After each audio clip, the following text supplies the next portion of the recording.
ladies, gentlemen, young people, my name is Lola Palmer-Virgo. I'd like to welcome you. And also the performers for this evening and also the special speakers. Welcome, welcome. I am elated to see you all here. I'm glad that you took the time to come and join us in this celebration. I'd like to welcome you to the third annual Maafa Remembrance and Healing Journey, presented by the Nile Valley Foundation.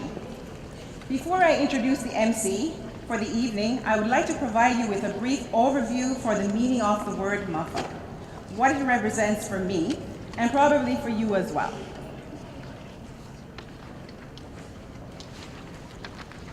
Maafa is a Swahili word. I pause because the spelling of Swahili, I am very tempted to say Kiswahili, but it's Swahili, starting with a K. So Maafa is a Swahili word that gives definition to the catastrophic events experienced by millions of African people during the Middle Passage to the New World. Maafa is a concept coined by an African-American scholar and author, Dr. Marimbe Obi. It is a concept that has been adopted into contemporary scholarship. So what is my history in relationship to the African diaspora? I was born in the Caribbean. My history informs me that during the transatlantic slave trade, my forefathers were sent to the Caribbean from places in the motherland such as Angola, the Gold Coast, which is now called Ghana, the Congo, Sierra Leone, Senegal, among others.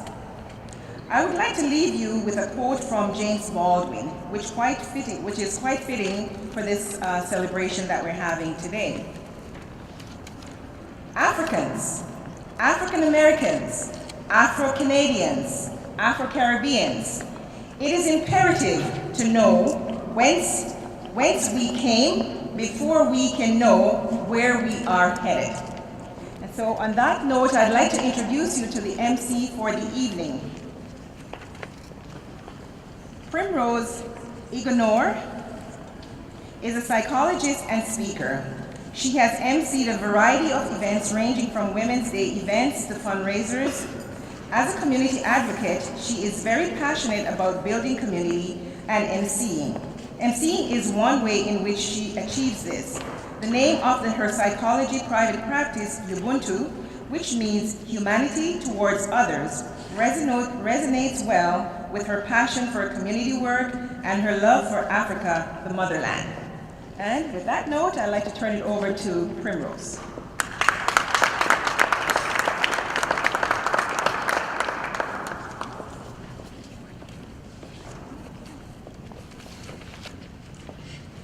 Thank you for that introduction, Lola. Good evening, ladies and gentlemen. Lola basically did the welcome that I was going to do, but I must say this. It is Kiswahili. Yes. It is Kiswahili. And the term, my private practice is actually called Ubuntu. Ubuntu. A Zulu term which means I am because of who you are. So we embrace each other, we are connected, we are collectivist culture. So I thought I should just mention that. So I will now call on Jean Lerman to give a welcome address in French.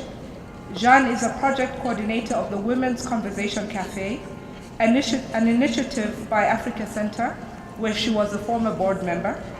She is well respected in the Francophone community and brings a wealth of knowledge and hands-on experience. Please help me welcome Jean.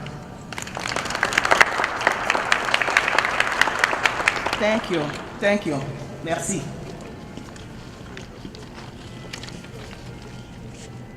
So, I know you all understand French, right? So, bonjour. Dans l'histoire universelle de l'esclavage, la traite négrière transatlantique revêt une triple singularité.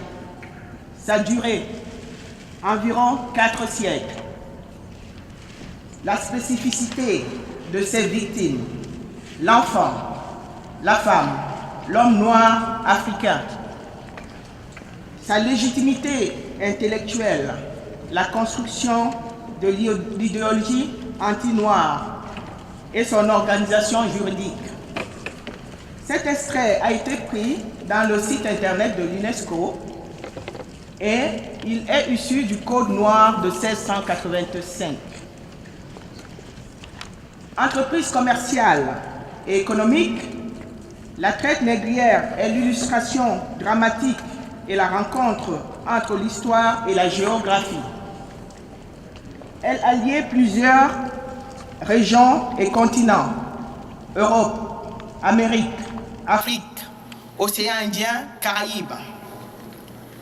Premier système de mondialisation de l'histoire, la traite de l'esclavage qui en est issue constitue, selon l'historien français Michel Deveau, la plus gigantesque tragédie de l'histoire humaine par l'ampleur et la durée. La traite négrière transatlantique, facteur déterminant de l'économie mondiale du XVIIIe siècle, a été en effet le plus grand mouvement organisé de déportation de l'histoire. Des millions d'Africains ont été arrachés de leur foyer, déportés vers le continent américain et vendus. Mesdames, Mesdemoiselles, Messieurs, bienvenue à la 3e commémoration de la Maafa, la jeunesse de notre histoire, une guérison, le souvenir d'un douloureux voyage. Le mot Maafa est dérivé d'un mot en Kiswahili qui signifie catastrophe ou grande tragédie. Cette catastrophe est celle vécue par des millions d'Africains pendant la traite négrière transatlantique. Ainsi, la reconnexion avec nos frères et sœurs des Amériques, des Caraïbes, de l'Europe, qui retrouvent le chemin de la maison en Afrique prend son sens. Maafa est le concept de l'auteur-chercheur américain, la docteure Marimba Ani. C'est une vision sociopolitique et philosophique du monde. C'est aussi un mouvement qui vise à unifier les Africains du continent et ceux de la diaspora dans le cadre d'une communauté africaine mondiale. Je vous remercie et je vous souhaite un très bon événement. Thank you.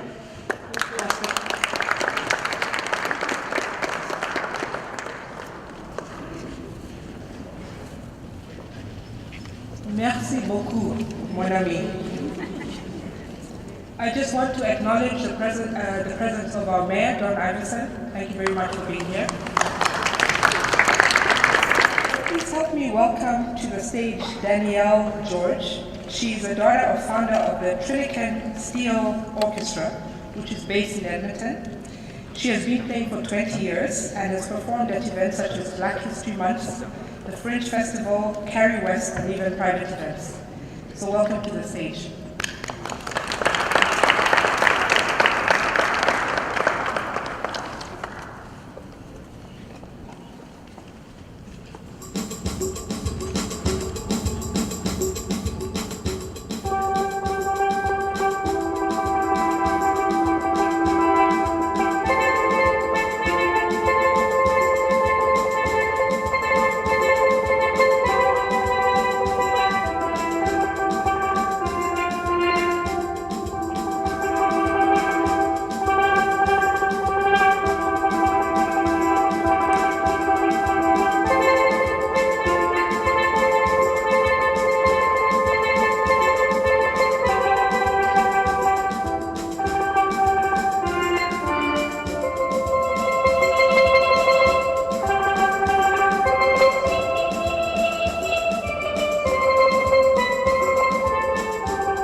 color red represents the blood of the millions who perished during the Middle Passage to the New World, and the color black represents the strength of those who survived the journey.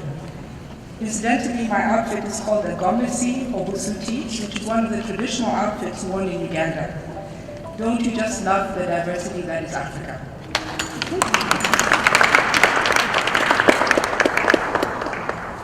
Next on the program, we have the Shiloh Church Baptist Choir.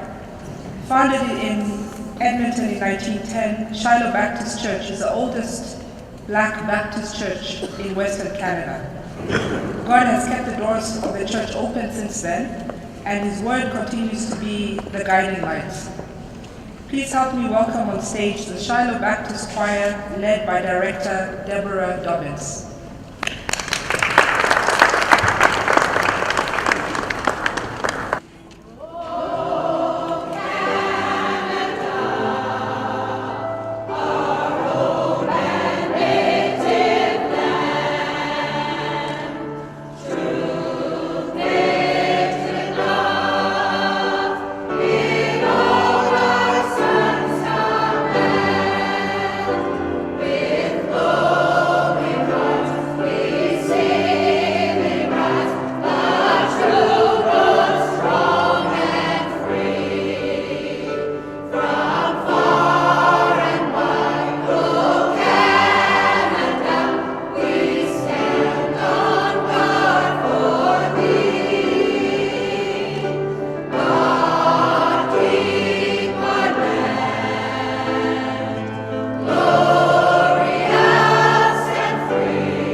search my heart, Lord, while I'm down here praying.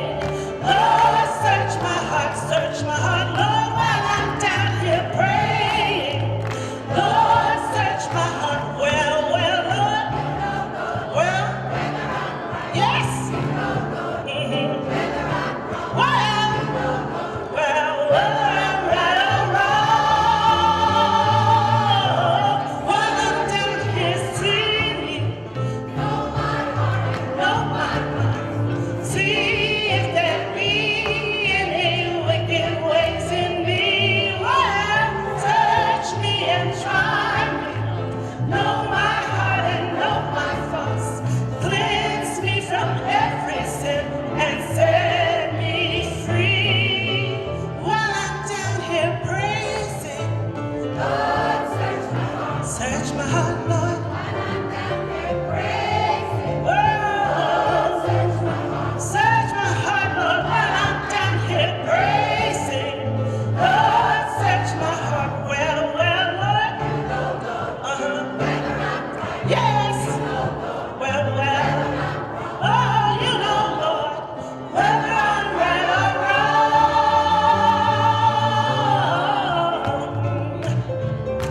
Oh, yes,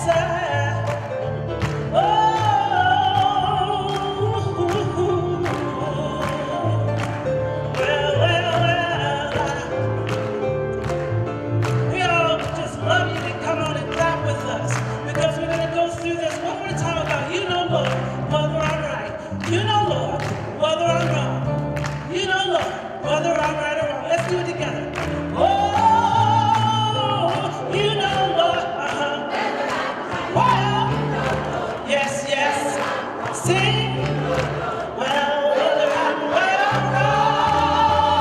One more time. You know, Lord, well, yes, you know, Lord, whether I'm right or wrong.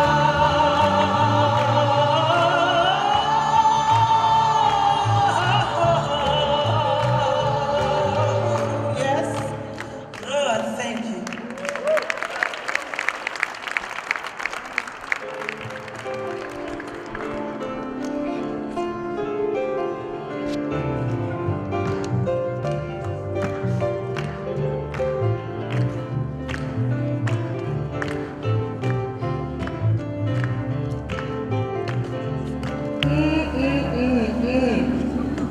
That's all I can say. Thank you for that uplifting performance that has definitely set the tone for this event. Another round of applause, please, for Shiloh Baptist Choir.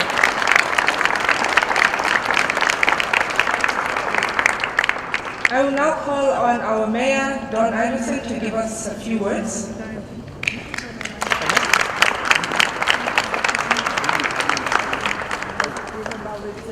I don't know who came up with the program. I have to go after the Shiloh Baptist Choir. That's just not fair. That was fantastic. I now regret, I usually like to sing along with our national anthem. I regret singing at all. It would have been nice to just hear you sing the national anthem. That was marvelous. Well, let me say warmly, welcome to your City Hall. You know, it's always a special occasion when people gather here and when there's music in this building, and it's very uplifting for those of us who get to work here. But there are always events of consequence to part of our community, and therefore here at the center of our community, it's an event of consequence to all of us here in Edmonton. And of course, you know, one of the great human tragedies is Maafa, a great disaster. And yet out of it has come this marvelous dividend, this marvelous gift that we've been given, which is the diversity that we see all around the world. And we're blessed, and we're given the opportunity during Black History Month to remember the tragedy that led to the African diaspora around the world in the first instance, but then also to celebrate that this is now a place, and Canada's really always been a place, but especially now, this is a place where people from all around the world feel safe to come. And we're very, very proud of the fact that Edmonton is one of those cities where people from all walks of life can come, and where people continue to flock here because overall they feel it's a place with great opportunity for their children. It's a place where they feel safe. It's a place where they feel accepted. But we're not perfect. We still have work to do. And that's why these events are so important, to bring together diverse communities in Edmonton, to reflect on the history, to learn from each other, to appreciate each other's cultures through music, through dance, and through food. And it's why Black History Month is so much fun for all of us in public service to have the opportunity to represent all of the citizens of Edmonton at these functions and to pay tribute and mark the darker chapters in our history, but also celebrate how far we've come and the unity that we enjoy in a country like Canada and a city like Edmonton. And so on behalf of my City Council colleagues, I wish you a wonderful evening of entertainment and thought-provoking words from leaders from various communities. And I wish I could stay for the entire evening, but now that I'm the mayor, I have to go to a whole bunch of different events. But I feel very grateful to have been invited to be a part of your evening tonight, and will stay for as much as I can, because like all of us, there's more that we can learn about each other's cultures. And that's something we do here very well in Edmonton. It's something we take seriously. It's a part of being an Edmontonian is looking out and reaching out and learning from each other. And so thank you for contributing to that, and to the Nile Valley Foundation for all of your hard work in organizing tonight's event and everything else that you do to mark the history and also to bring us even tighter together as a community moving forward. So thank you so much for inviting me to be a part of your event tonight. Thank you.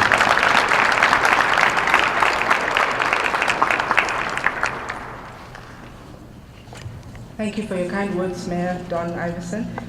I'll now call on Pastor Joel Byron, who is a pastor of Shiloh Baptist Church, to deliver an opening prayer.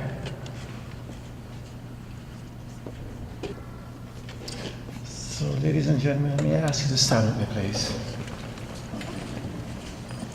As we always say, if we fail to invite God into our presence, imagine what kind of presence we're going to have. Let's talk to the Lord. Oh, Father, this evening we thank you. We thank you because you have proven to be to us a God who cares and one who loves and teaches us how to love. We're thankful for this celebration this evening, Lord. We are thankful because when we look back over our lives, history has proven and has shown, God, that even in the hard times of life, that you were there. You put people in places to allow the system to work. And here we are today, Lord, and we say thank you from where you have brought us to where we are. And we look forward to you continue leading us and guiding us. For without your help, without your vision, without your power, without the Spirit there to lead and to guide, run into a pathway that would hinder or prevent us from moving ahead. But Almighty God, you've shown us what it means to live together. The black and white, and young and old, and rich and poor, and educated and uneducated, Lord, that we can all live together in harmony when we allow your love to permeate through our lives. We ask this moment that not only would you bless us as a people, but bless us as a nation, as a city, Lord. We pray that your Spirit will continue to inspire those whom you have put in place, Lord, to create pathways that would help us to strive, to thrive, and to accomplish the place where we need to be as human beings in society. Father, we pray over the next weeks and months and years, as you have been with us, Lord, that you will continue to be with us, that we'll continue to move ahead and be as strong, yet willing to learn, showing time and time our dependency upon you. Bless us again as a nation, as a city. Bless our mayor and all the other members of council this evening. May they continue, O God, to listen, hear, to learn, and to depend on you. Grant them full wisdom as we work together. And we give you the glory, the honor, and the praise. In Jesus' name, amen. Thank you, Pastor Byron. At this juncture, I would like to draw your attention to a donation basket which will be passed around. The Nile Valley Foundation appreciates any monetary and other support you can contribute towards its mission and vision. Please note that checks should be addressed to the Nile Valley Foundation. I'd also like to indicate the presence of our new president of the Africa Center, Mrs. Beatrice Getuba, fondly known as Auntie B, who is one of my mentors, so I'm excited to see a woman in that position, and we're going to do great things. Next up, we have a spoken word artist. Mergine Methurin was born and raised in Port-au-Prince, Haiti, and now calls Edmonton home. A recent graduate from the University of Alberta, she finds joy in writing poetry and creative writing. The aim of her poetry is to uplift and enlighten those who hear it. So please help me welcome Mergine.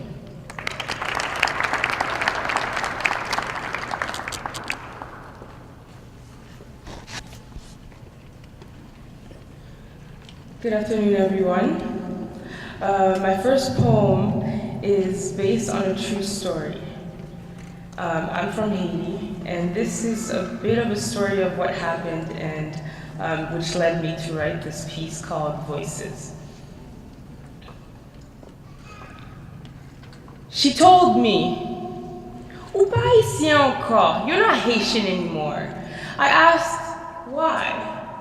She said, "Ou pas du tout créole, you lost all your Creole. Ou pas connaissez, you don't know struggle." Then she told me how my voice sounded like a snob. Apparently, I have une voix très très bourgeoise, une richesse élégante dans ma langue. Apparently, my voice sounds a little bougie now. Can you hear the wealth in my accent? Can you audit it? Can you trace the lineage of my past French slave owners? Can you measure the scale of this past transaction? Can you feel the bloodline of slave-led rebellions tracing my lungs? Does this history scare you? Does this richness intimidate you? What makes you think that my travels have somehow sucked out the history from my marrow? What makes you assume that my black skin will one day lessen in richness? Who gives you the authority to declare who I'm not? You don't know me. That is what I wanted to tell her. I wanted to show her how her response exposed the shackles of her ignorance. I wanted to tell her that the lens in which she framed her mind was much too small to contain her worth, that she was a treasure. But how do you do that in Creole? In fables and proses stitched in the very fabric of a language.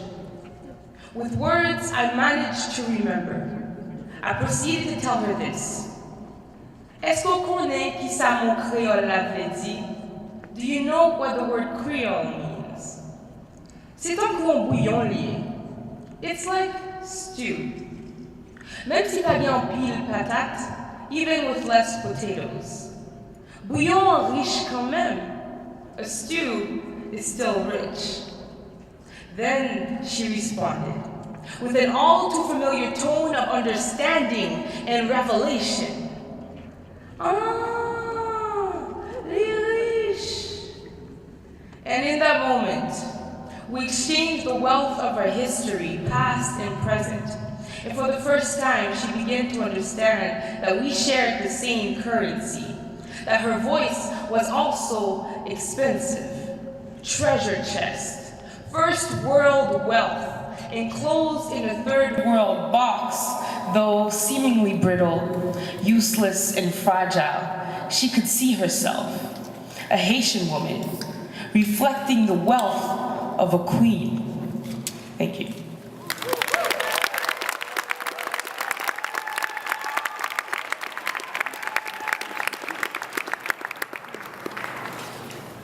getting hot in here, that's all I can say. You truly have a gift machine. I've heard you perform a number of times. And above all, we thank you for sharing it with us, the rest of the world. In our presence, we have MLA for Edmonton Centre, Laurie Blakeman, here with us today. So if you can please come and say a few words.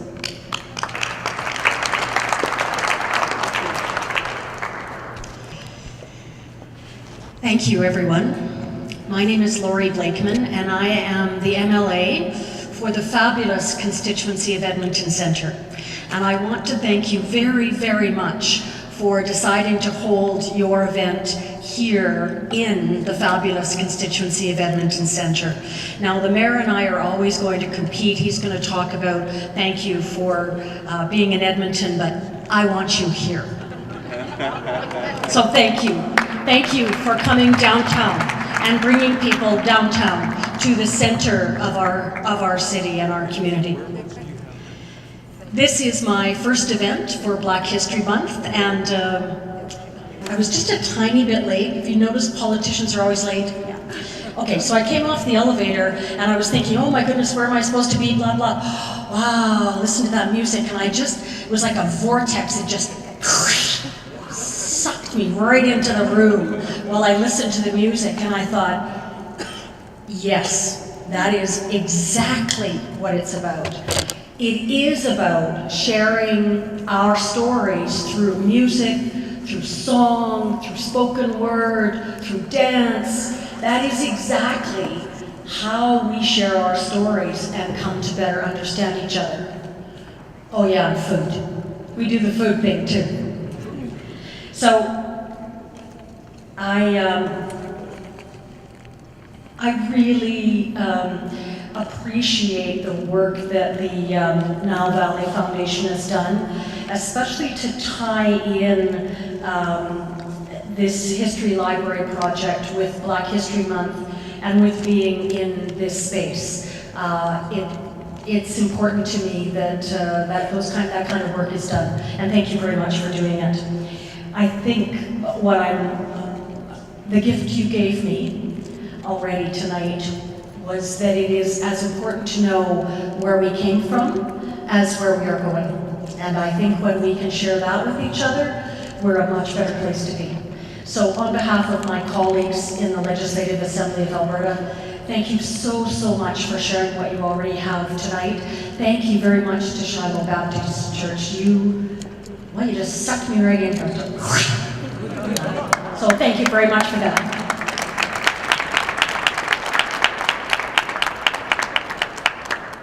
I will now call on Dr. Ali Abdi to make some opening remarks. Dr. Ali Abdi is a professor and co-director of the Center for Global Citizenship, Education and Research at the University of Alberta.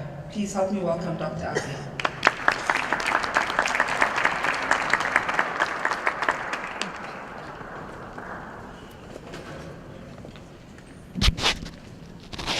Good evening to you all.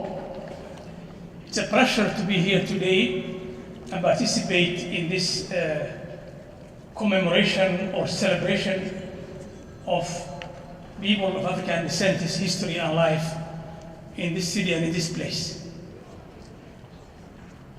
I always tell people that although February in Canada is now called Black History Month, that does not mean that African history happens only in February, or African Canadian history happens only in February. It happens every month, every day, every hour, and every minute of our lives. But this is a month that we come together to celebrate, basically for me, the achievements of African Canadians and others who are working with them.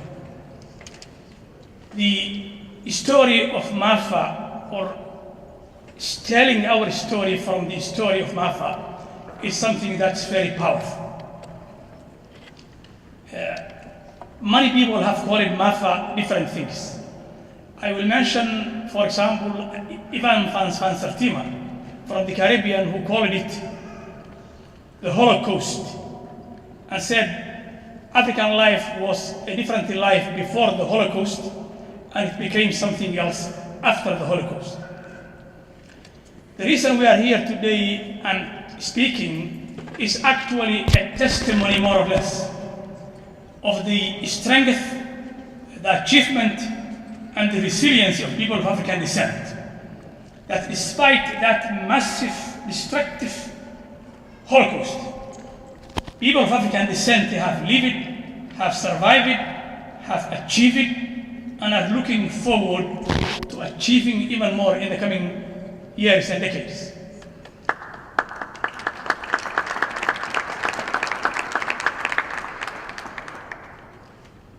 The story or history happiness, but what comes out of it is what's so important and so more important than the historical event itself. Indeed, yes, we come and celebrate together, and that's good.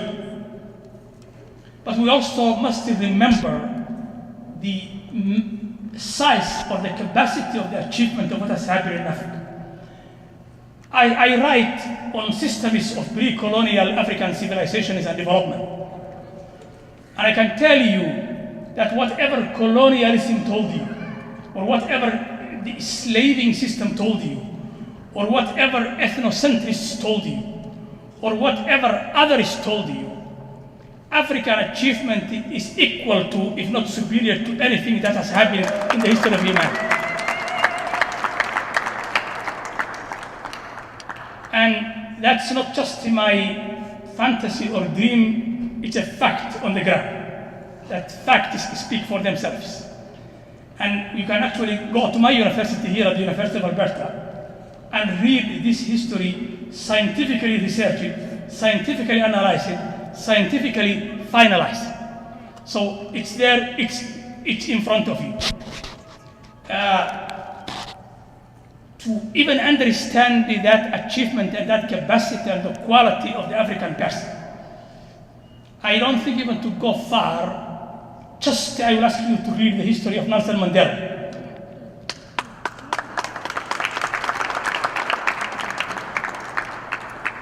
Many people have called him probably the most important person who we have lived in our memory. But that itself testifies to the quality of the people of African descent and their intention, and again I will repeat the word resilience. That's how you survive. This is a testimony to that resilience, the people who are sitting here, and that's all of you. Why is that? Even if you don't look African like me, well, actually you are African. All of us. That's where we all come from. I think the time is limited, so I will go to say welcome to you all. Once again, I want to thank the committee, especially Nikoni, who has become one institution by himself, more or less. But also the people who are supporting him, and we are thankful not only to the African Canadian community that are here, but to everybody. I want to conclude by saying that yes, we celebrate, and that's wonderful. So we bring the music. Great. I enjoy this music probably as much as any music that I have heard. We bring the symbolism here. That's also wonderful.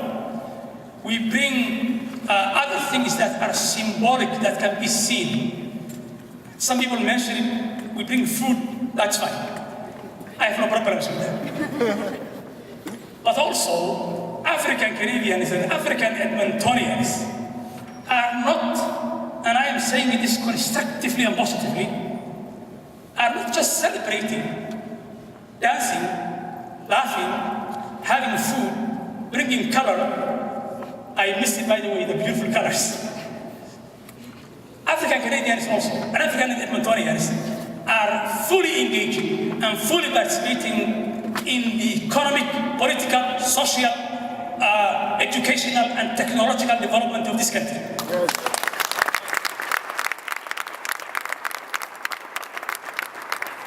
And that is as much as anybody else. We Africans have not colonized or oppressed others. And when we were colonized or oppressed, we overcame that. As you can see now, we are actually today's achievers as much as anybody else. Thank you.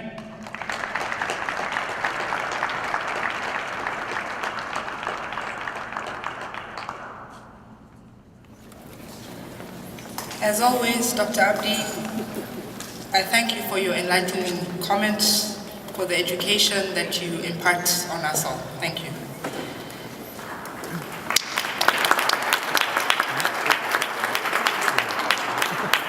Next up, we have two performances by the Haitian Pearls.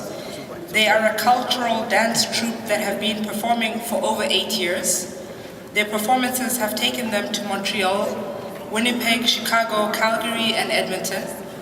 Their dances are choreographed to the rhythms of African, Caribbean, and Spanish music. Please help me welcome to the stage the Haitian Pearls.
I have the authority from above to do that.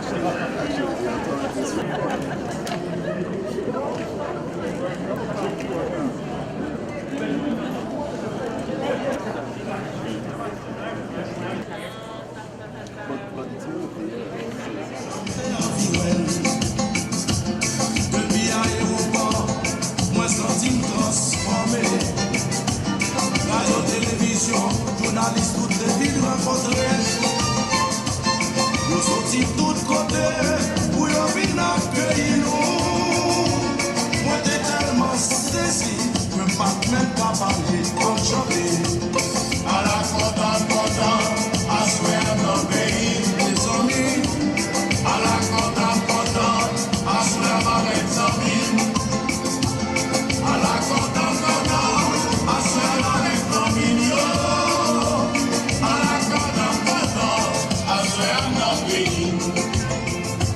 Circulation bloquée, tout le monde s'en a. Aujourd'hui, soit solaire, la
Next on our agenda is the event's keynote speaker, Mr. Tony Lambert. He was born in Georgetown, Guyana. He has been the president of the Action Committee for Black Affairs in Calgary since 2009. He is a mechanical engineer by profession and the owner of Lambert's Drafting and Design, which provides mechanical drafting for the oil and gas industry in Calgary. Please help me in welcoming Mr. Tony Lambert.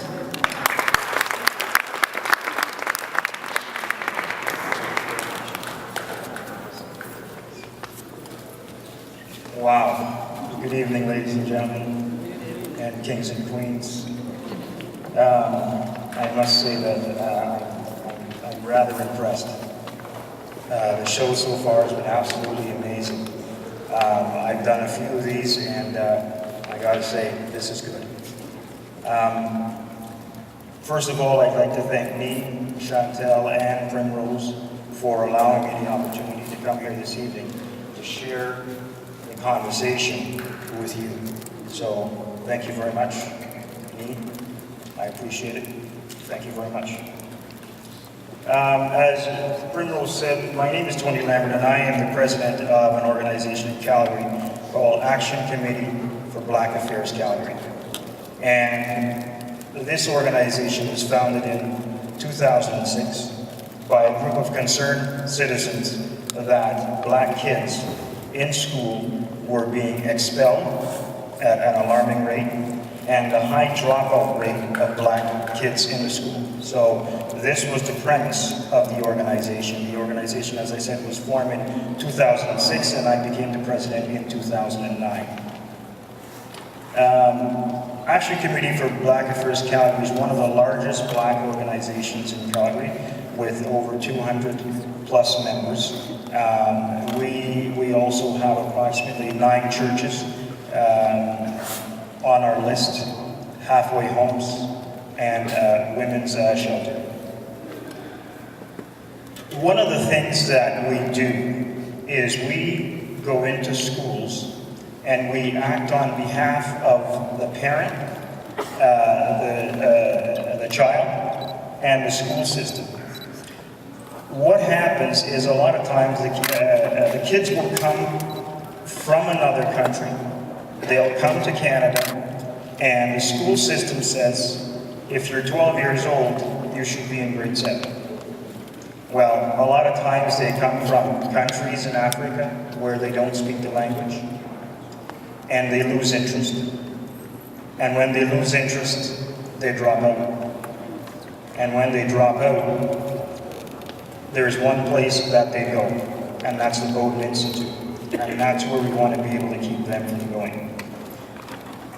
One of the main concerns that they have, I've done a few of these where I went to the schools and I acted on behalf of the parents as a community leader. And I've spoken to the kids, and these kids are absolutely amazing. And they explain to me, they say, Mr. Lambert, we just don't understand the curriculum. They don't understand the math, they don't understand the English, they don't understand the LA. And these are things that we have to try and focus on with our kids. But having done this for a couple of years, one of the common threads that runs through every conversation that I have with these kids is they tell me, Superman was white, Batman is white, Christopher Columbus is white. Where do I fit in? I don't see any representation of me. So you get into an environment where there's nothing that looks like you or tell you what you've done, and you quickly lose interest. So then they drop out of school, and that's not what we want. Okay? So, having said that, I really enjoy Black History Month. This is an amazing time of the year for us. And it is because Black History Month is like your resume. It gives you an opportunity to say the great things that you've done and to say who you are and what you're going to do. So that's why I like Black History Month, because it's like the resume. It says, hey, this is what I've done. Okay? So as far as Black History Month goes, and the kids that we deal with, and I'm sure here in Edmonton, you know, you guys are no different with the school system and the kids. What I try to explain to these kids is because a lot of times what they need is that self-esteem. They need to be proud of something. They need to be proud of someone. So I want you to listen to a few of these names, and some of them may stand out, and some that you do learn. I try to tell them about great leaders that we've had, not only in Africa, but in South America and in Canada. One of the guys that I always mentor, and absolutely love this guy, his name is Thomas Sankara. I'm not sure if anybody knows yet. Thomas Sankara.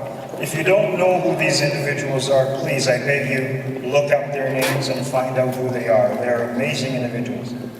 Toussaint Louverture of Haiti.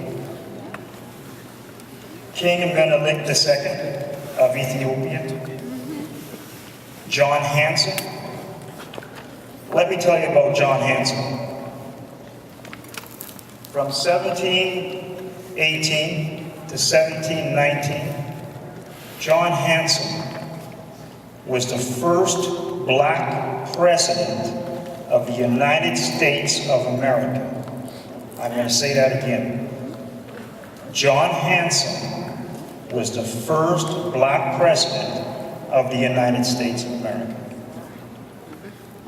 Not only was he the first president, but he was a Moor. Absolutely amazing. George Washington is the 8th president of the United States, but they count him as the first. This is stuff that we need to know. This is stuff that we have to learn about. What I want to be able to talk about today is the contribution that we as Africans have made, not only to this great country of ours, but around the world. I want to be able to talk about a guy by the name of James Douglas. If any of you have ever gone to Vancouver, Victoria, the main street in Victoria is called Douglas Ave. And it was named after James Douglas. His father was of Irish descent, and his mother was a black Jamaican. James Douglas, Main Street, Victoria, BC, Douglas Ave. I want to be able to talk about something a little bit more closer to home. John Ware. You should be very familiar with John Ware. John Ware came to Alberta, and the Calgary Stampede was just a fair with the spinning wheels and the cotton candy until John Ware came along. John Ware was a herder, cows, horses, absolutely amazing. And he introduced into the Calgary Stampede all of the roping and all of the calf and all of the chuck wagon races that we see today. John Ware. Matter of fact, there's a building in Saint in Calgary that is named after John Ware. And if you are fortunate enough to go to Calgary and go to the Glenbow Museum, there's a replica of his house in the Glenbow Museum. So there is also a tea house that's named after John Ware, and there's also a creek, and there's also a high school. So this guy is big stuff. Okay, this guy is the guy that made the Stampede what it is today. And I want to be able to say that you are a part of that. That's how it was created. A lot of people say, black cowboys, that's not for us. But if you know that you were a part of the group, a part of the people that actually made that happen, it gives you a little bit more pride, and you walk with a little bit more stiffness in your step, and you have a little bit more pride in who you are. Now you look at the Calgary Stampede and you say, hey, John Ware, let's talk about a chap by the name of William Allen. William Allen, this is going back to the 1900s now.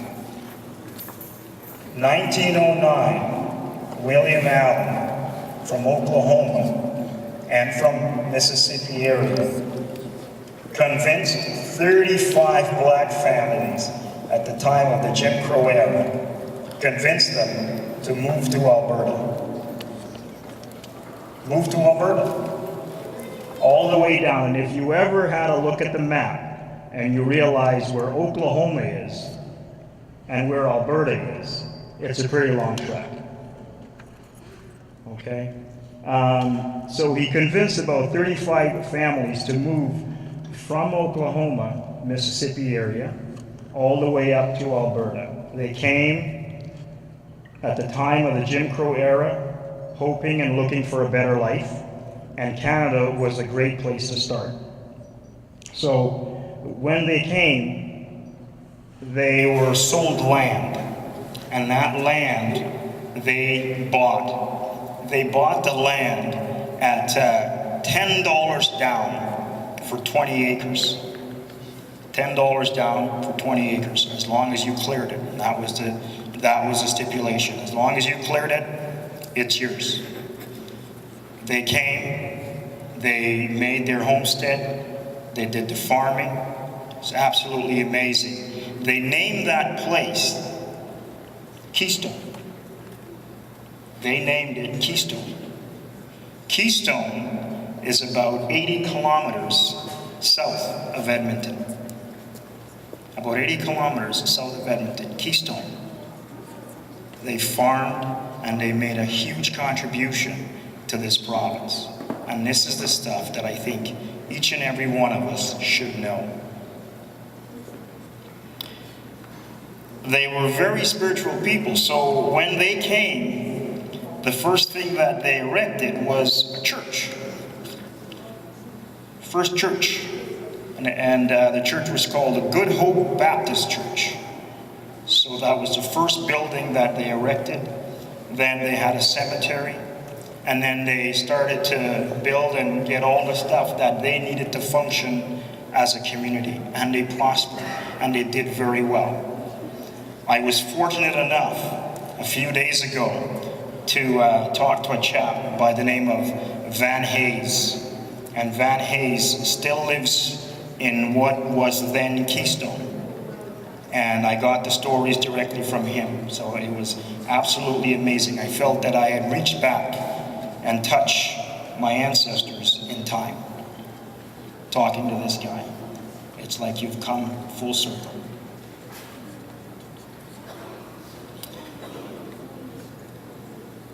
The name Keystone was changed. 1927, Douglas C. Breton, at the time he was the MLA, he convinced the powers that be to get a railroad running through Keystone. It was a lot of work, and he got it done. And when that was done, they changed the name to Breton. So now you look on the map, you see Breton. But make no mistake, we were a part of the original group that started the farming there, Keystone.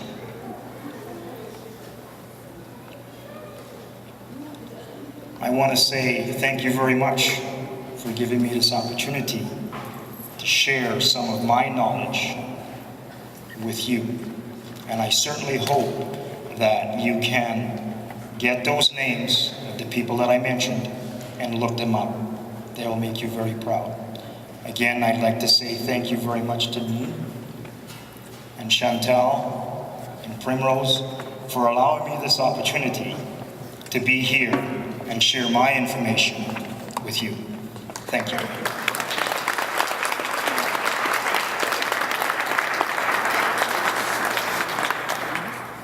Thank you very much. So thank you, Tony, for those inspiring words. I get two things from that. Number one, the children are our future. So let's look to our children. Let's encourage them. Let's uplift them. Let's motivate them. Let's make them proud of who they are so they can go out in the world as confident citizens. Also, your speech is the perfect segue into our next performance, which is by the Black Pioneer Heritage Singers led by Julietta Jameson. They come together to preserve the powerful gospel sound that Alberta's original black settlers brought from the Deep South 100 years ago. When it comes to authentic homegrown soul, the Heritage Singers deliver like no other. So please help me welcome them to the stage.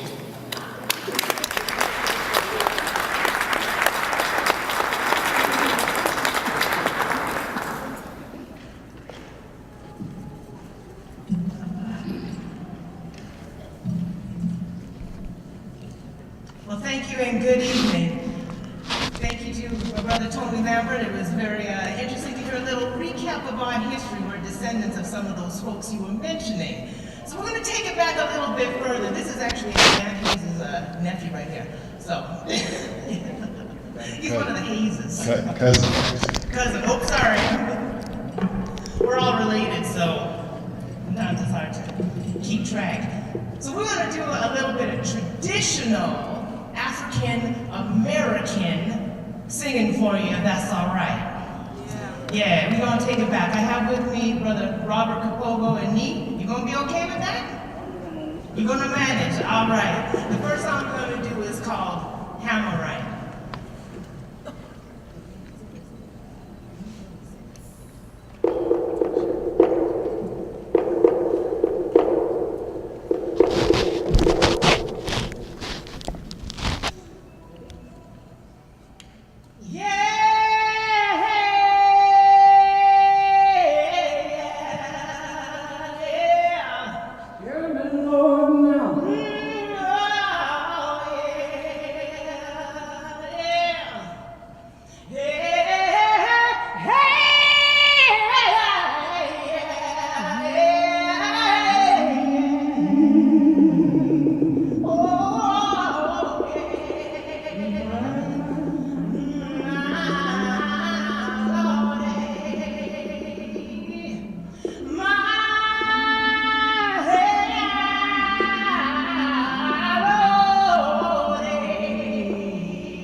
in the Red Sea.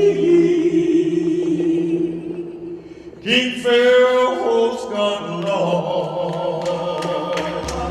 Keep Pharaoh's gun Lord. Oh, they shall win the host gun Lord. Oh, they shall win the host gun Lord. Oh, they moan when the host gun Lord. Oh, they moan when the host gun Lord. Oh, that meat when the host gun Lord. Oh, that meat when the host gun Lord. Well, they shot when the host gun Lord. Oh, they shot when the host gun Lord. Oh, they sang when the host gun Lord. Oh, they sang when the host gun Lord.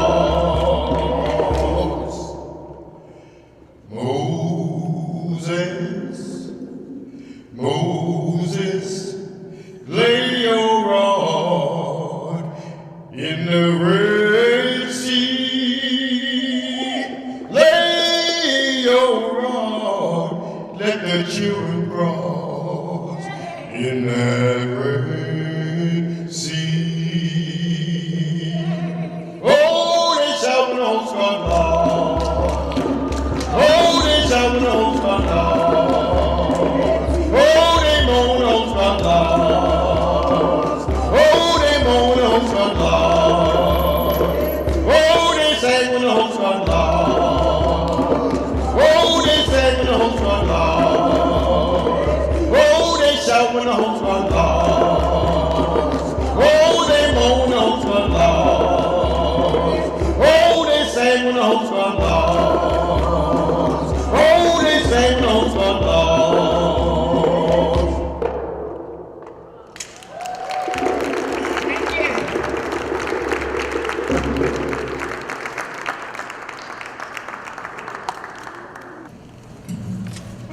Honestly, what does one say after that performance?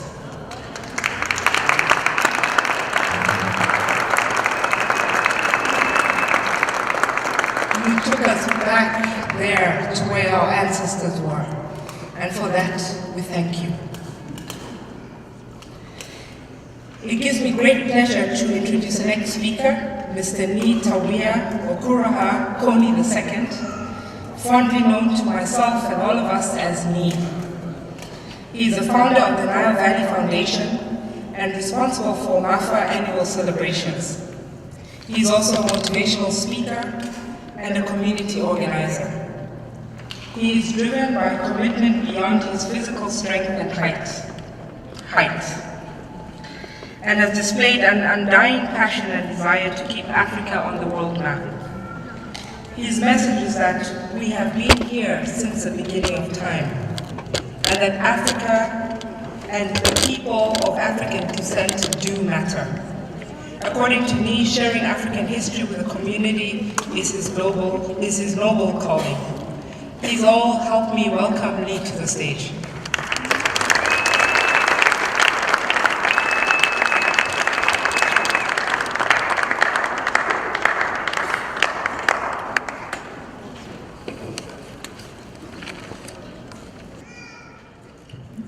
Thank you, Penrose. First, I want to thank the Almighty God for keeping His promise to us and for allowing us to continue to thrive in spite of the so many difficulties that we face as a people. I also want to thank our ancestors for standing on guard for us through difficult times, through sorrows, and even in celebration. Tonight we stand on guard for you and we continue from where you left off.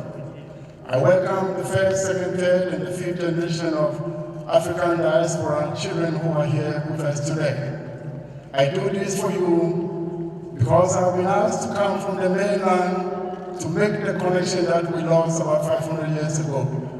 This is the beginning of our journey, and I hope you join us. I would also like to thank Dr. Ali Hamdi. He exemplifies what it means to be an African. He is educated, level-headed, in Africa. He shares his knowledge with us and asks us to be strong because better days are ahead for the continent of Africa. Dr. Ali Abdi, you truly are an African. You are an Ubuntu person. You share your knowledge because you know the community gave you the knowledge that you have, so you come back every time to share it with us. And it's an honor to work with you, and our ancestors will bless you and reward you, and will give you a better life. I would also like to thank the so many volunteers who work with me: Primrose, Chantal, Lola, Mana, Auntie Lydia, and so many other people. I can not mention them all. But I thank you for the commitment you've made, because this is only the beginning. We will not stop until we establish a library that will present a soulful beginning in the city of Edmonton.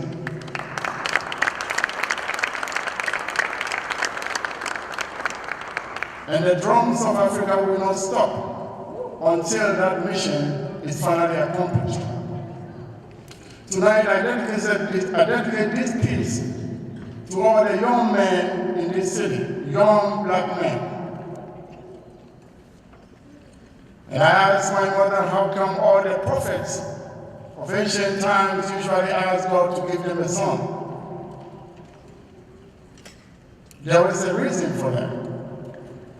The sons are the lions who will guard our homes. They are the lions of Judah. And so we make sure that we protect them, love them. Because if you don't have a son, a man in your home, the lion is not running. And we face so much, but I can tell you personally that young black men face 2 times what we face as an adult or as a woman. I know it because when I go to see the prisons, I see a lot of young black men. The scriptures talk about we are as strong as the least of us. But today my message to the young black men is identity and self-knowledge. How do you identify yourself? How do you reconnect to a continent that is the mother of continents? A continent that has 1 billion people and 360 million diasporas. So if you are able to make that connection as a young black man, you will never stand alone. It is that kind of connection that Mandela had. When he was in prison, he knew that black people everywhere, their spirits were with him. So even though he was lying on the concrete floor, he knew that we were pulling and praying for him. So I ask you as a young black man, make that connection now.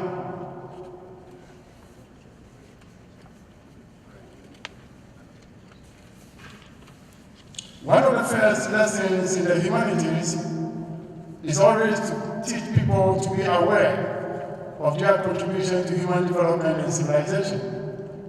And the second lesson is to teach them about other civilizations. By the dissemination of the truth about the civilization of individual people, a proper appraisal of each other should follow. And so if you know that your ancestors were great contributors of human development and civilization, you will carry your head up. You will walk boldly. And when somebody is wondering what makes you so strong, you tell them, if you turn around, you will see who is behind me. And so I may be 5'5". You may see me standing at the bus stop, and you are wondering, who is this guy? But if I tell you I'm standing in the footsteps of 1 billion people, then you will know how strong I am. The question I ask you today is, how aware are you of yourself? How do you identify yourself? Do you just say, my name is Joe, and I'm born here? Because that's not an identity. If you ask me my name, I will say Ni Tayo Preja Koni. I'm from Ghana, and I belong to the Ghana Dangme tribe. My father's ancestral home is called Neokotikumawe. So I'm connected to a home, and that is where my name comes from. And I want you to be able to identify yourself the same way even when you are diaspora, because we are out of many, one people.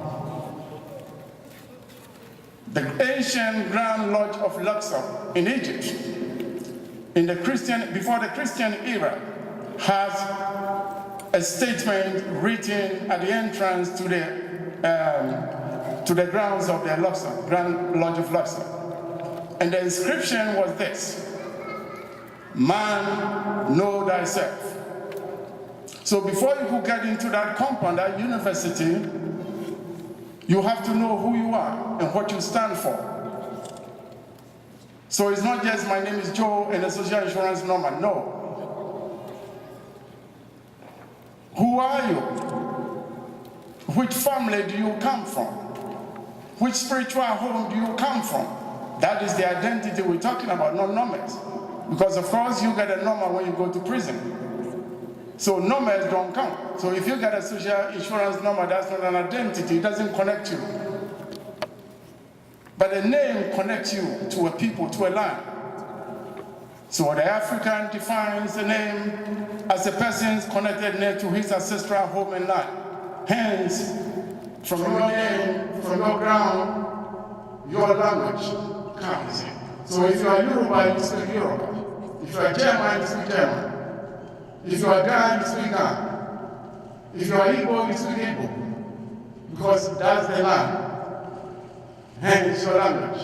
Hence your name. So that name connects you to an ancestry that's older than any human civilization. And I'm talking about the mother of all continents, Africa.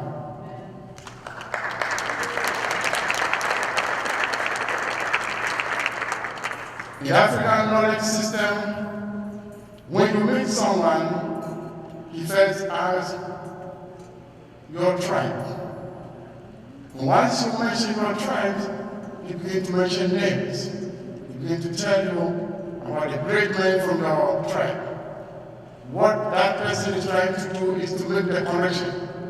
And by the time you're done with him or her, he will be able to make a connection. And that's what I said earlier. We are out of many, one people. So as we sit down here today on Black History Month, there's no wonder, no doubt that we are inextricably woven together as a tapestry. Therefore, if you mess with one thread of that tapestry, you've messed with the collective whole.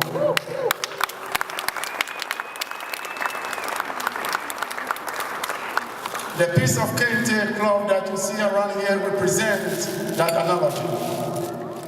That we are all woven together. So don't think you can pull somebody off and mess up with him. Because you're messing up all of us. And we're coming at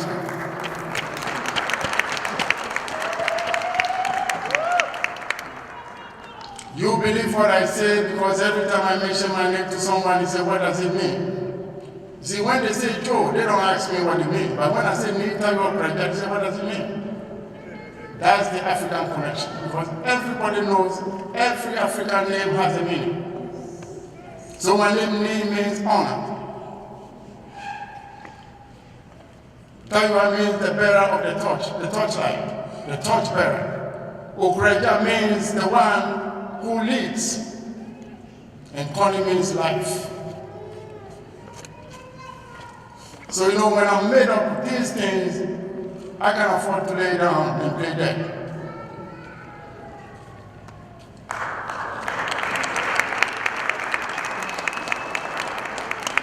Today, I ask the diaspora to take a look at the motherland, because this is a new day. We are making the connection from this day forward. But I ask the young men to stay in school and get the knowledge, because knowledge allows you to look at things critically. But once you get that knowledge, you need the self-knowledge in order to make it work. Dr. Mayangelo said when you speak to a man in the language he understands, you go to his head. But when you speak to him in his language, it goes to his heart. And that's where it begins to work. So I'm speaking to you today in a language that you understand, because I want it to go to your heart and I want it to begin to work.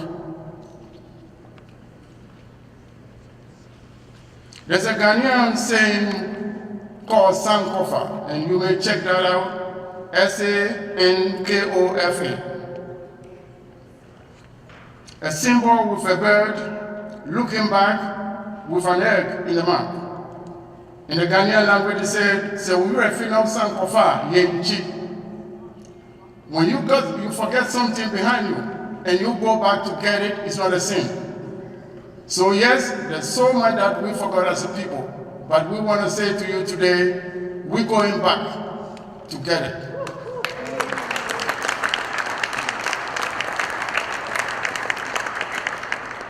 Sankofa teaches us that we must go back to our roots in order to move forward. That is, we should reach back and gather the best of what our past has to offer, so that we can achieve our full potential as we move forward. Whatever we have lost, forgotten, forgone, or been stripped of can be reclaimed, revived, preserved, and perpetuated. According to Dr. Maiwangelo, no man can know where he's going unless he knows exactly where he has been and exactly how he arrived at his present place. So for us to move forward, we first need to look back.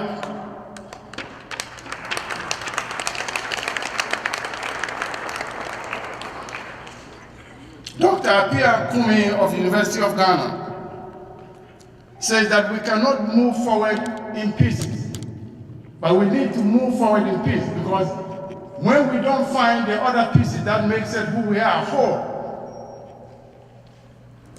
you may get to your law office in pieces. You will get to the doctor's office in pieces because you don't have all the other pieces. There are so many pieces to who we are, from Brazil to Colombia to Peru to England to Europe to the United States to Canada. We are all over the world. But I'm not asking you today to move to Africa physically. If you want to do that, that's fine. But I'm asking you today to connect emotionally and spiritually. Because we are spiritual beings. We know where our people are. Even though it's been 500 years, we still know them. And the mother continent still lies on her bed calling you, because he said, I still hold you dear in my heart. And I make room for you for your return. So today she asked me to come here in the seat of government in the most western part of Canada to bring this message. I speak to you not on my own, but I carry a message of unity, strength, and brotherhood. I hope that someday the dream that the mother has will be true, that we shall return and say, we never forgot you.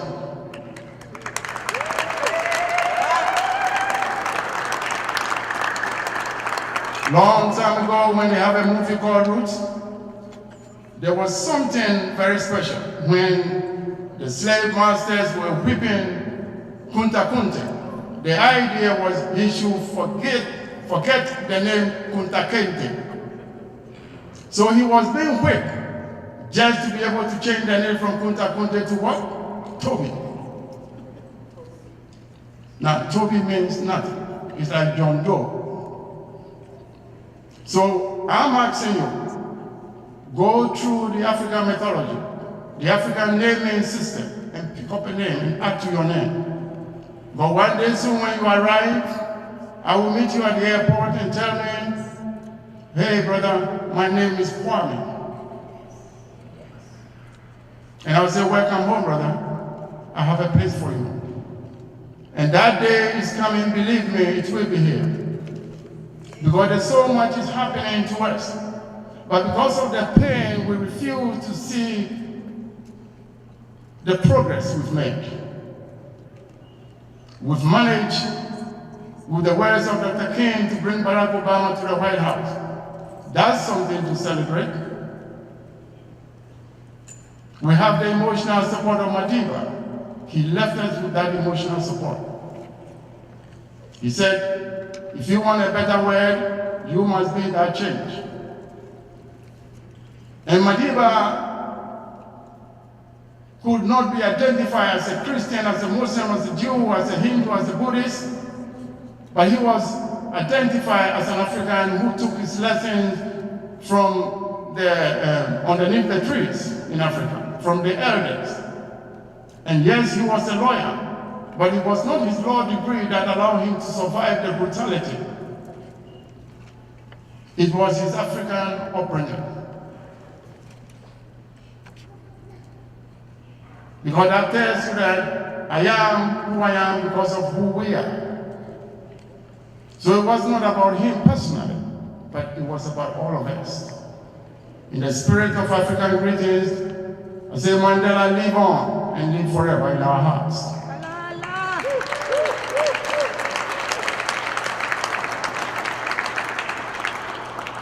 I'm calling you to make a commitment to the African Diaspora History Library. And let me tell you, it's not going to be done by anyone else. It's going to be done by us.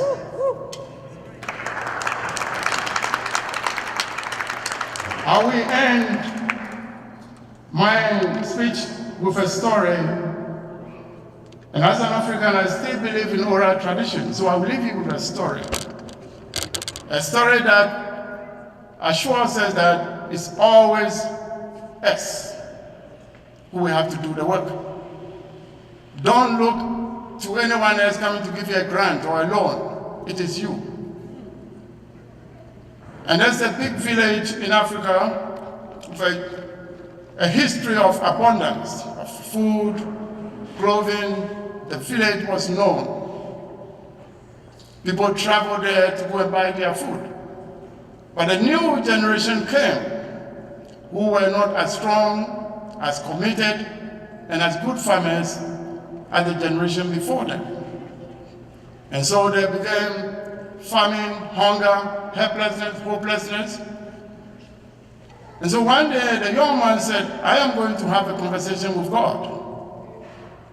I'm going to ask him why the change, why the stores were empty. So he fasted for 3 days, which is normal. Africans, we always fast. When we want to question God, we head to the mountain. So this man fasted for 3 days, and he went up to the mountain to question God. And as he reached the mountain, he said, God, I want to talk to you. Why is there so much hunger, poverty, and hopelessness? You promised you will never leave us alone. God, why are you doing this? And he kept on talking to God. And all of a sudden, a thunderous voice came. It was God. And the man said, but God, you said you would send us a comforter, somebody to help us. And God said, my son, I have done all that I could do for you. I have provided you everything, a fertile land, the river is flowing, the forest is thick, is green. What else do you want me to do, son? He said, but God, where is this person that you're supposed to send to us? And God said, yes, my son, I sent somebody already. The man said, God, who did you send? And he said, I sent you. That means that for food to come back to that village, it will take the people in the village, not God anymore. Because God has provided the water, the fertile land, the forest, and what do you want God to do? Come and farm? No.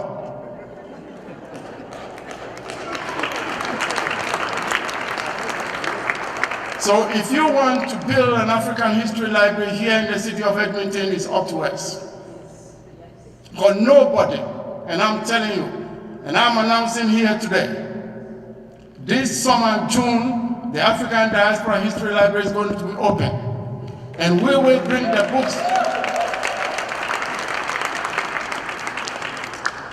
I tell you that because I know it.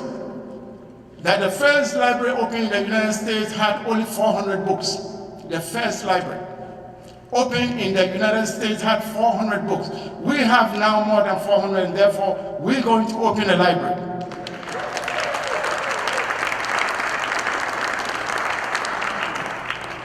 We are the descendants of the greatest library ever known to man.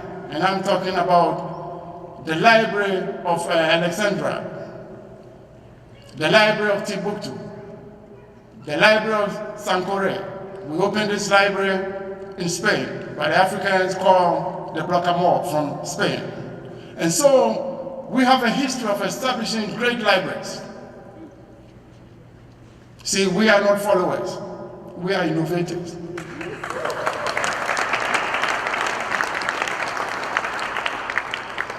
So you better lead or get out of the way.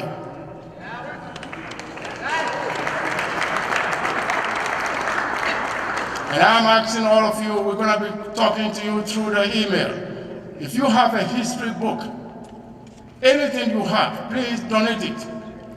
Because your children and their children will come and read it, share it. Because we are people who share. In fact, Africa have shared much more to humanity than any other people.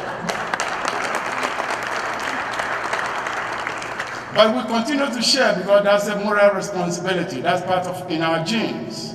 We have a sharing spirit. So everywhere we go, we share love, we share our resources, we share our laughter, everything. Friends, I leave this stage asking you to share because you are an African. Thank you.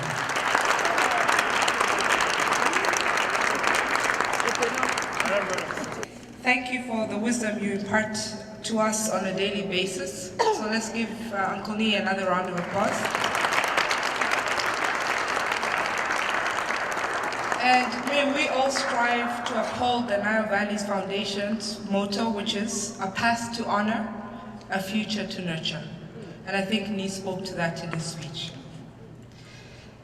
Next up, we have another poem from Meji.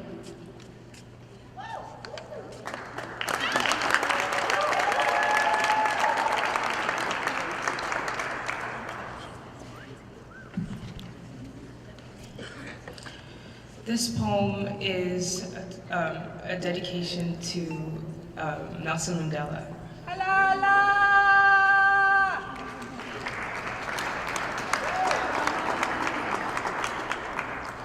Madiba, whose blood streams from motherland, saw his mama Africa in the midst of her contractions, and he sought to alleviate her pain by birthing a legacy important enough to be fossilized, rocking the world at the cradle of humankind. These are the 10 lessons Nelson Mandela taught me. 1, believe in the seed that birthed you. It may have been carelessly dropped by the whiplashes of your family tree, condemning you to the ground, but its roots will continue to plant itself into purpose, but only if you allow it to breathe. 2, your lungs are your windows. The way it filters anything from coming inside you. They are your gates to freedom. And when you peek through the world, see any injustice, finding yourself itching for peace with no sigh of relief, open your windows. Expand your chest and inhale your opportunities. Allow it to marinate in your deepest being and let it simmer. Let it bubble up. Let it rise to the roof of your mouth until it shapes words on your tongue and you will taste your purpose. But don't let fear punctuate your sentence. Don't let your jaws become prison bars. 3, when they question you, when they force feed you with doubt, put your cause on trial 4 different times like Mandela in the Rivonia trial of 1963, accusing him of treason. Remember your roots. Straighten your spine and tower like Sequoia, defying any shadows of doubt, and speak his words like, it always seems impossible until it's done. 4, it cost Mandela casualties when 300 armed policemen randomly started shooting a crowd of 5,000 peaceful protesters in the Sharpeville massacre, denied rights to attend his mother's funeral, denied rights to attend his eldest son's funeral. Freedom is expensive. 6, your skin may blend into dirt. Match the complexion of your troubles like quicksand, but understand that under sand, treasures are found. The wealth of your pigment is deserving of opportunities great enough to fill uneven scales with equality. 7, dream. Le monde appartient à ceux qui rêvent trop. Always keep your head towards the sun and your feet moving forward. 8, forgive your oppressors. Do not resent the imprints left by those who once crumbled you broken. Mandela said, resentment is like drinking poison, hoping it will kill your enemies. Do not mimic their voices. Do not sing their same songs. 9, go to school. Education is the most powerful weapon you can use to change the world, but you cannot learn without humility. So put your pride in detention. Sit in the life you have been given and let the world become your classroom. Because the people you encounter can either be students or teachers. The institution in which you learn from can only be as great as your frame of mind. 10, if they expel you, like they did Mandela, for a cause you were meant to fight for, use those experiences as your sharpener, your second chances as an eraser, and calculate what it would take to make the world a better place and let that become your major. And always, always aim for honor roll. Thank you.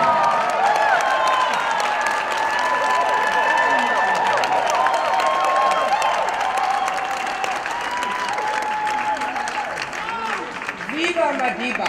Viva! Long live Madiba! Next up, we have a message from Mr. David Ridley, who is the Executive Director of the Edmonton Heritage Council, which is a strong supporter of the Nile Valley Foundation. Welcome, Mr. Ridley.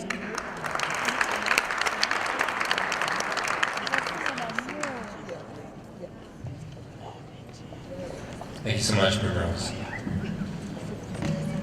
Well, I've just been here to see 4 or 5 people come to the podium. I am not worthy, but it is a stirring and wondrous evening with the people who have come to the podium. Thank you so much for that, Jean, for that poem. Me for your stirring words, although I've come to expect no less, whether it's that coffee at Second Cup or wherever we may meet. And Janetta and your colleagues. Janetta, you were at the founding of the Edmonton Heritage Council over four years ago, and you brought your grace and power to that evening, and I can see you've only grown in that grace and power. It's so wonderful to see you again.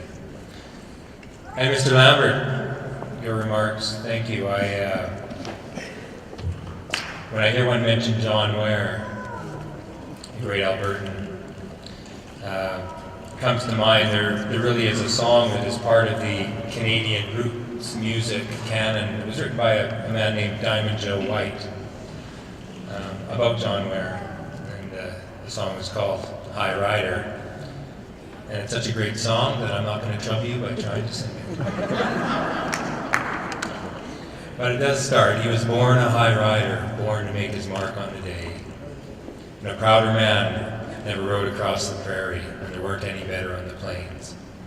So if you hear it sometime, I think you'll enjoy it. Well, thank you in so many ways for this evening. It's my pleasure to be here. Bonsoir, merci pour l'accueil. This country, this province, this city is a diaspora city. of immigrants and refugees, from people everywhere. I would even say that in many ways, because of the tragedies and the terrors of history, even our Aboriginal brothers and sisters have been dispersed and are in a diaspora situation, but they are here as well. And the remarkable thing about our city, about Edmonton, is that the scars of that history, which so many people bear, whether it's in the 20th century or the centuries before that, then in those scars we are richer for the diversity of experience, of historical experience, cultural memory, for the living traditions that come together and make up this place. And that is, of course, not to excuse the injustices and the terrors that have been wrought, but really to say, here we are as citizens together.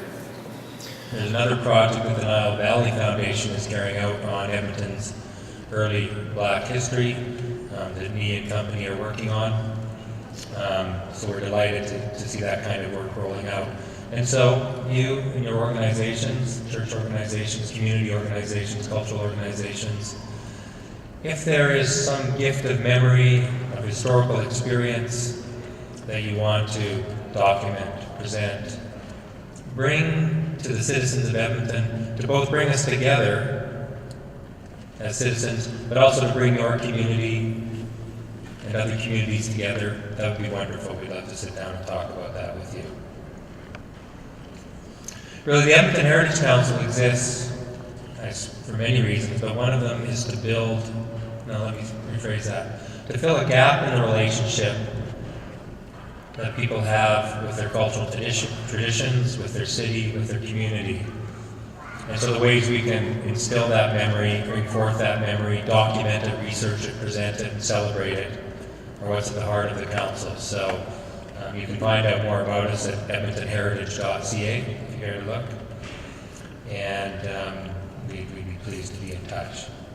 So I'll leave my remarks short. I'd just like to say congratulations to the Nile Valley Foundation, and to me and your colleagues, and also to the National Black Coalition Edmonton chapter for the work and on Black History Month in Edmonton. Congratulations.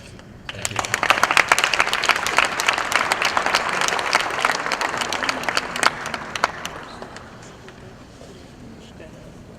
Thank you for the great work you do through the Edmonton Heritage Council, and above all for the support that you give to the Nile Valley Foundation.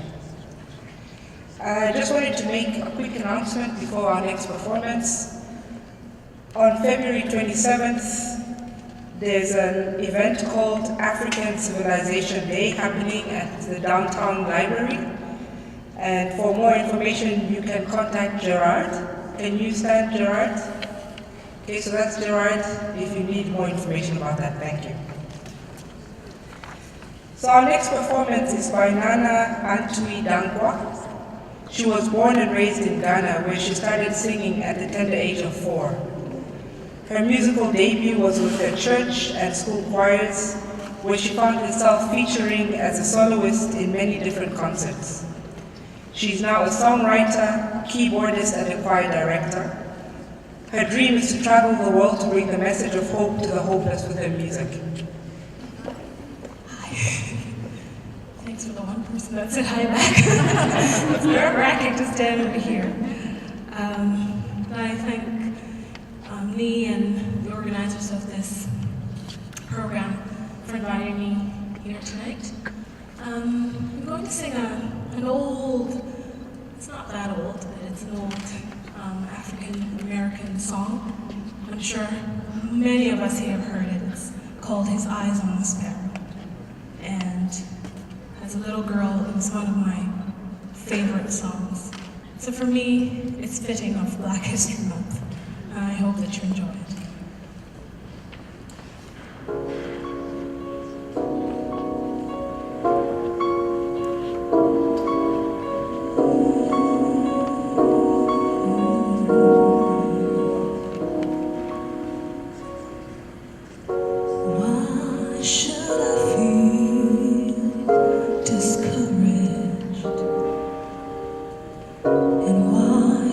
Shadows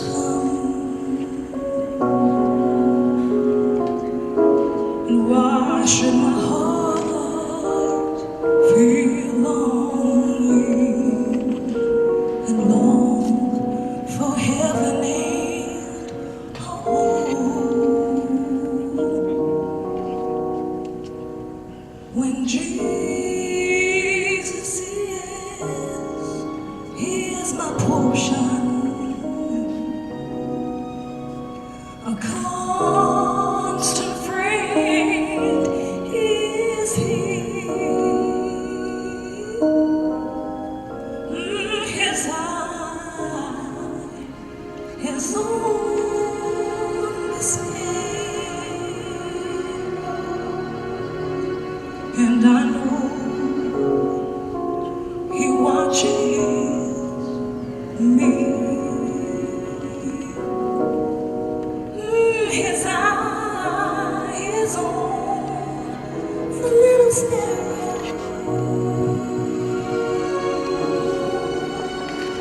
and I know He watches me.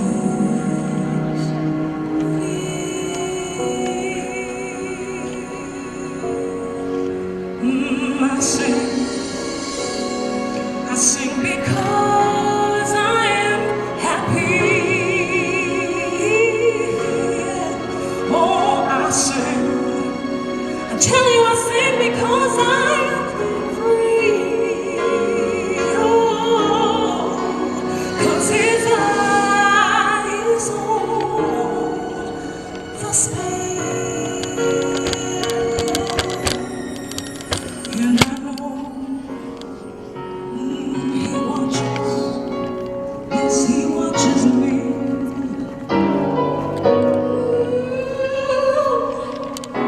Your eyes on the sparrow, so I know that you're watching me. Yes, you're watching me. Yes, you're watching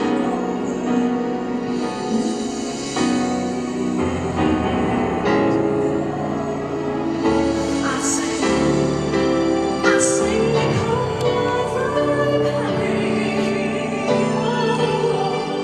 Yes, I sing because I am free. Oh, His eye is on the sparrow. I know He watches me.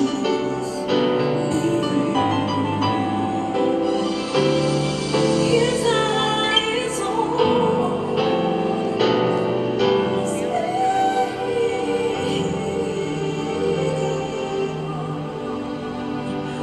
So I know He's watching. He watches me. Doesn't miss a second of my life. Oh no. Thank you, Lord. Thank you, Lord. Thank you, Lord. You're watching me.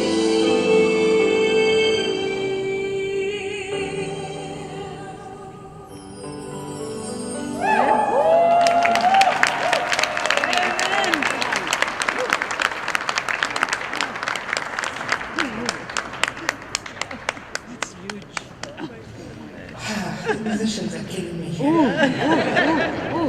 Thank you for that beautiful, sweet, poignant performance. Yes.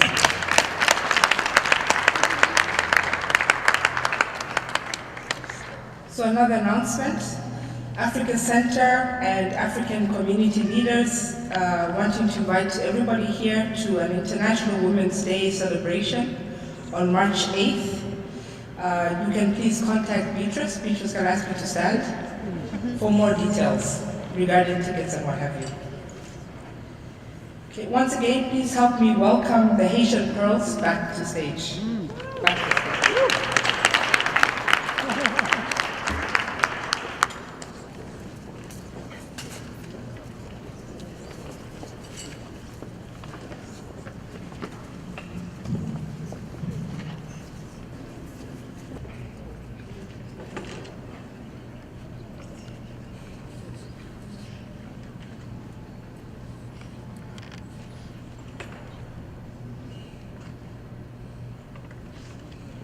January 12, 2010.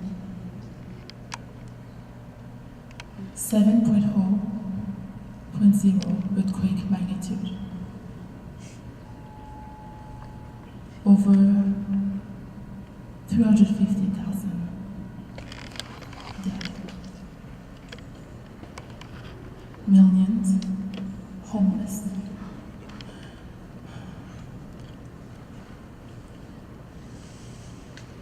Over 300,000 still home orphan.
As we wrap up today's program, I will now call on Dr. Onokome Okome, who is a professor of African literature and cinema and teaches English and film studies at the University of Alberta, and he studied in Nigeria.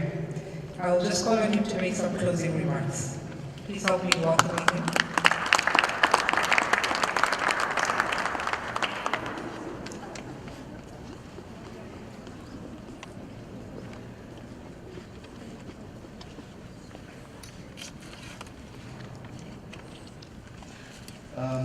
Good evening to you all. My job is a very simple one. After all the very prominent speakers have made their speeches tonight, I have very little to contribute to what they've said, because I agree, I completely agree with all that you've said so far. But because I must make a remark, I will make a remark. My remark will bring you up to speed with why we are here and why we are celebrating today. In the third of the series of Maafa celebration that the Nile Valley Foundation has given to us, one of the best things that I personally come to associate with this city. I will not in any sense bore you by repeating some of the high points of this occasion, or telling you a little bit about the history of Black History Month, but just to let you know that Black History Month celebrates not just the achievements of peoples of African descent, it also celebrates the presence of people of African descent. Even more importantly, this celebration is about humanity. The interconnectedness that we all have with one another, white, black, green, yellow, blue. We are connected one way or the other. And I'll just give a very brief anecdote to make this very clear. 3 years ago, I was researching in Brazil, and I went to a city, I was invited to a city called Minas Gerais. And I went to one of the churches there because I was interested then, I'm still interested in it. I went to this church because it was a church that was built manually by black slaves taken to Brazil. Very beautiful church. And after going through the church, the guided tour, we went out to have a couple of drinks. And I was sitting close to a guy that I thought was obviously white, blue-eyed, very, very white. And then he turned to me and said, "How you doing, brother?" And I said, I'm fine.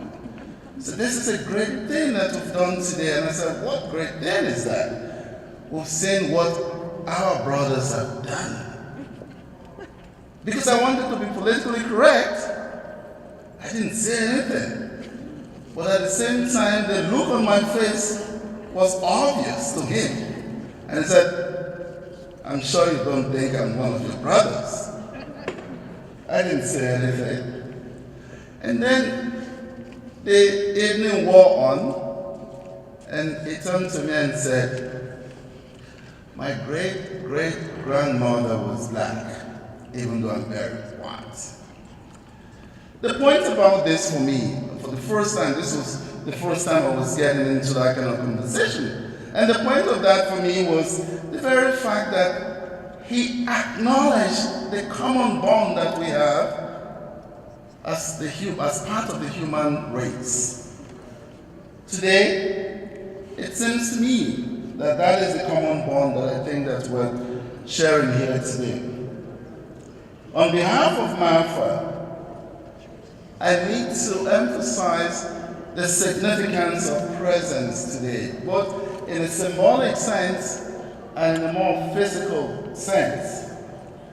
The Honorable Alison Redford, who sent a very wonderful message, we must acknowledge as an interest in the diversity, cultural diversity of this city and indeed of Canada.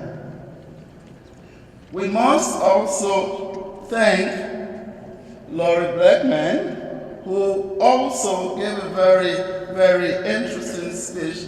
Her presence too is a clear testimony to the bond that we all share.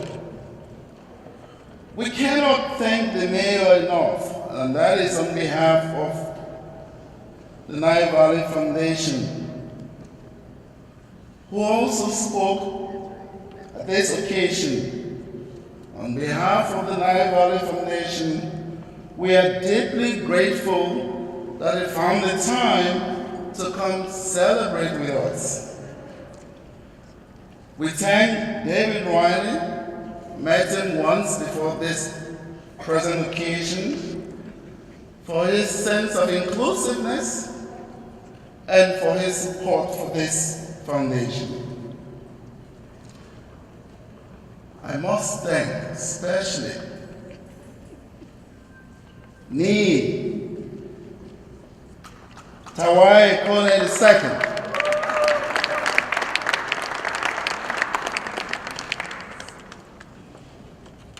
He has done and will continue to do great things for people here of African descent. It is not a small feat to bring people under this weather to come here, sit down, and sit through all of the events for tonight in order to celebrate presence. We must thank him for that. I'm awestruck by the exquisite performance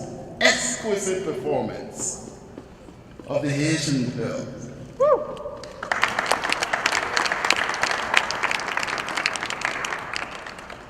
Both performances were not just brilliant, but they spoke to the heart of the matter, which is the life and travails of people of African descent. But what he added to that is simply a sense of glamour and a sense of beauty that we must all celebrate as we go along. I would like to thank, on behalf of the Nile Valley Foundation, the young and energetic volunteers. They made this happen, and I'm very certain that they will make other occasions happen as beautifully as this one has today. Lola, Marcelo, Chantel, Mana, Domina, Kimberly, and the many others who worked carefully diligently behind the scene to make this occasion happen. The Nile Valley Foundation would like to acknowledge and thank profusely Pastor Joel of the Shiloh Baptist Church.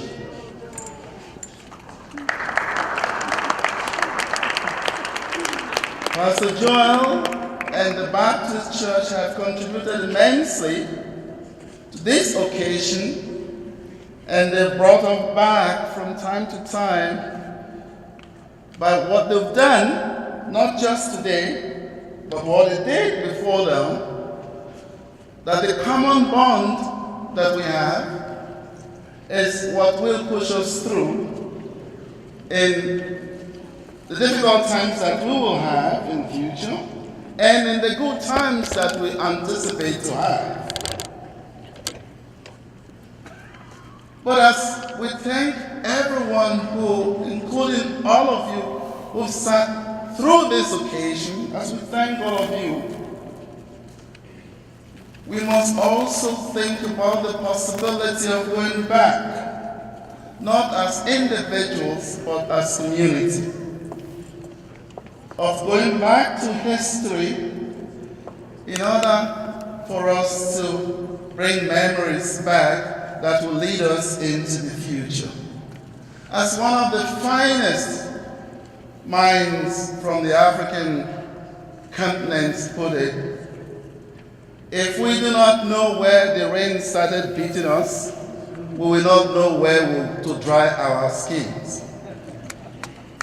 And it's with that, and that particular author just died at the age of 82. He is called Chinua Achebe. On behalf then of the Nile Valley Foundation, I thank you all once again. I thank you very much for coming. But hold on a minute. I like to be a little dramatic now. How can I forget to thank a wonderful woman, a beautiful lady, who gently, carefully, and with nuanced movement orchestrated the MC of this brilliant occasion. May I thank, on behalf of the Nile Valley Foundation, Prime Rose for doing all of this wonderful work. As we say in the homeland, may the ancestors go with you, and may the ancestors go with all of you. Thank you very much.